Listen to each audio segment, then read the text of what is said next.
really doing great on descriptions. Hello, good morning, or good evening whenever you are watching this. I hope you are doing well. My name is Catherine, and this is my November reading wrap-up. In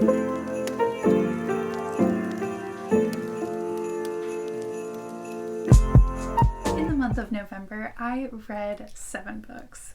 Definitely not my best reading month, although before the pandemic and I was inside constantly, 7 was normally my average, so like it is in no ways bad, but I was definitely in a bit of a reading slump this month.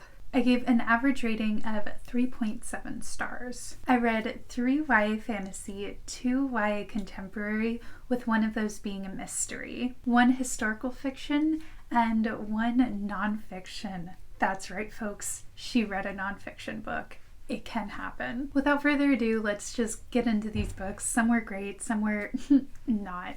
The first book that I read was The Jane Austen Society by Natalie Jenner. This book takes place after the Second World War in a small English village that was once thought to be the home of Jane Austen. No, it was the home of Jane Austen. It definitely was. It wasn't thought to be. Yes. It is a book about these Jane Austen lovers, young and old. There is some romance. They are trying to save what was once Jane Austen's house, or like her cousin's house, something like that. This one I read at the beginning of the month, so I'm gonna be real. There's some plot things that I don't totally remember. I do remember really enjoying it. I ended up giving it 4 stars. I thought it was a really, really cute story, and if you're a Jane Austen lover, it's definitely something for you.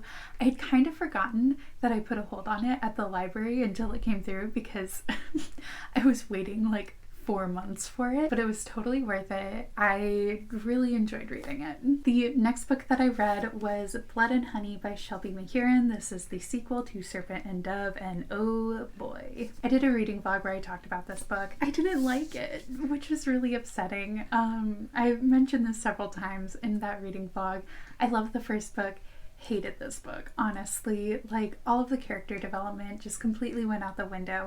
I liked that we got to see more of the magic system. It was not great. All the like relationships were super toxic. I guess I should say what this book is about. Basically, it's about a witch and a witch hunter. They have to go into a fake relationship, which they catch real feelings, of course, enemies to lovers, everything that I could want out of a book. And then you get to this one, and just everything I loved about the first book is gone. Yeah, that's all I really have to say about it. I'm really hoping, I think I am gonna try and pick up the third one when it finally comes out, because I am curious if it gets better, but the entire time, the like main guy, what's his name? Reed, he like spends the entire time just being like, I hate her and her magic, but I love her and I would do anything for her, but I hate her. And it's just like, why are you like this? Anyways, I gave this book 2 stars. Probably should have given it like 1. The next book that I read was Julie and Julia by Julie Powell. I read this as a buddy read with Kim from Bookmarks and Breadsticks. She's wonderful. Go check out her channel. I had seen the movie before this, but I hadn't read the book, so I was very curious how they compared.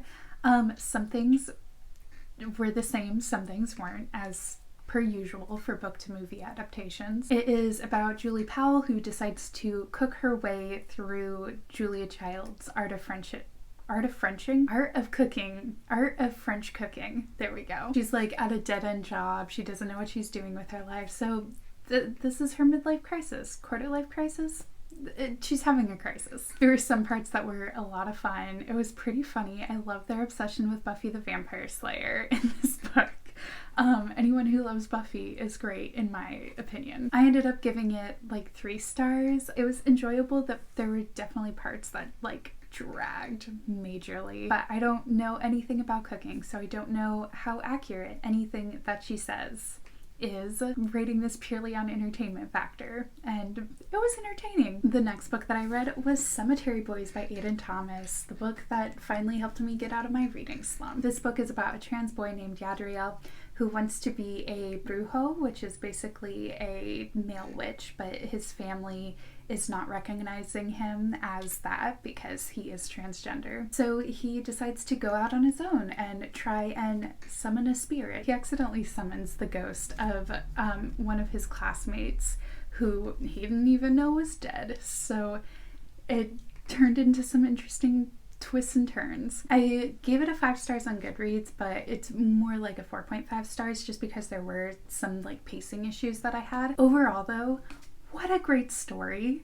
Oh my gosh. I first of all love the characters of Yadriel and Maritza, their cousins. Their whole relationship and dynamic was so sweet and so supportive, and I loved it so much. And then the character of Julian is my favorite type of bad boy, where he like seems really dark and broody on the outside, but really he is just so sweet and caring and will do anything for his friends. Again, I talk a lot more about this in the vlog that I made, but yeah, really cute book. The next book that I read was Song of the Sparrow by Lisa Ann Sandell. One day I'll remember the names of authors. This was a reread for me. It is a sort of Arthurian telling of the Lady of Shalott. I am going to be talking about this more in a future vlog, so watch out for that. Overall though, I really enjoyed it. It was written very youngly though, and I felt like the characters could have gone through a little bit more development. It is written in verse form, so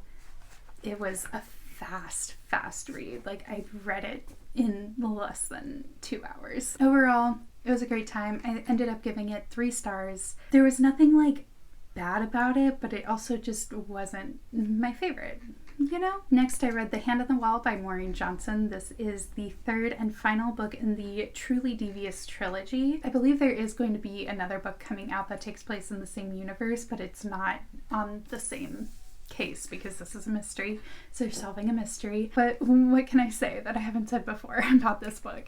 Again, I talked about this in a vlog. The problem with vlogging and wrap-ups is I feel like I'm just repeating myself over and over again. Basically, this book follows Stevie. She goes to this like special academy where they go to like weird classes. It sounds like really cool. And she is trying to solve this cold case that has been a mystery for years and years, literally since like the 30s, I believe is when the mystery happens. This book is like the perfect wrap up for a series like this, I believe. I definitely had an inkling of who the like killer was and everything and who was behind everything about midway through this one, but it was really cool seeing the motives because it wasn't clear from the beginning like what the motives were of said person. I don't want to spoil anything because this is the 3rd book. I ended up giving this 5 stars.